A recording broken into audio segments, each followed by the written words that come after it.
We have a PS4 controller, and we're going to be changing the battery. Unscrew.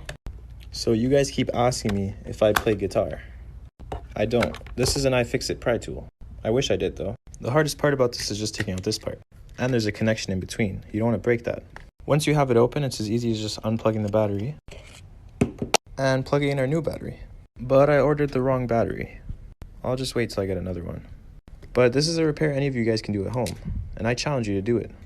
Just duet this.